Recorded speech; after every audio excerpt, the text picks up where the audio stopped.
One of the advice that many social media experts and gurus gives to their clients and pretty much anybody who will listen is that you should keep your content short, that our attention span is shrinking.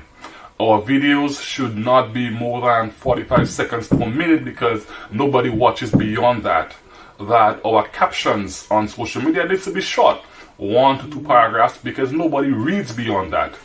And I found myself giving similar advice in the past. However, what I realized was my reality of my experience on social media was not matching up to that piece of advice. So, I was conflicted because here we have those big gurus and experts saying that, and then what I'm experiencing is a bit different.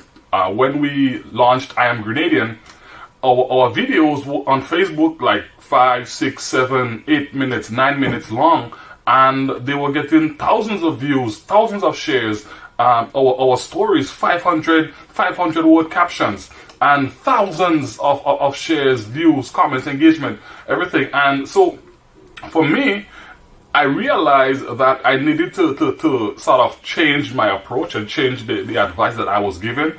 So what I started encouraging people to do is don't focus on the length of the content, don't focus on the length of the video, focus on the story that you're telling. Because if you are telling a compelling enough story, then people will watch beyond the 1 minute or 45 seconds that the experts tells you. We watch movies for like 3 hours. We binge watch series for an entire day. So the truth is, it can't be that our attention span is shrinking. It has to be something else. And I noticed that based on the story that you're telling, if it's compelling, it has positive emotions, then people are more likely to keep engaging with it, to keep watching, to keep consuming. And that was further strengthened when I came across last week or the week before a study that was done by Prezi and another strategic consulting firm, where they did a state of attention report in 2018, and what they found was that our attention span was not shrinking. Our attention span was in fact evolving.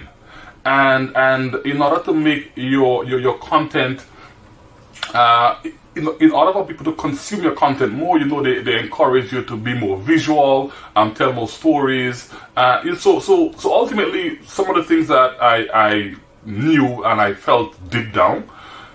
So ultimately, the advice here is to not focus on length. I know that that's going to be a counter advice to what you've heard in the past, but I will stand by it. Don't focus on length. Focus on the story that you're telling. Focus on ensuring that your content is useful. It contains some kind of emotions. Just ensure that content is of value to somebody. It doesn't have to be for everybody, right? It depends on what your niche is or whatever, but your content doesn't have to be for everybody. But whoever it's for, ensure that it is useful, it's of value to them. And like I said, just focus on the story that you're telling. And if it takes you 3 minutes to tell that story, then make your content 3 minutes. Make a video 3 minutes. This notion of our videos need to be 30 seconds, 45 seconds because our attention span is shrinking. We have the attention span of a goldfish. After 8 seconds, we tune out. No, that's not the case. You see, our attention is not prime property. Our attention is the ultimate asset in the world of digital. And we need to ensure, if somebody ignores your content, it's not that their attention span is shrinking, it's that your content is not good, it's that your content was of no interest to them. Alright, so it's not about them, it's about you and your content. So the idea that our attention span is shrinking and we have the attention span of a goldfish, let's throw that out and ensure that our content that we're putting out, it has value to the community that we're putting it out to, and it's visually appealing, it tells a great story, and people will want to consume it.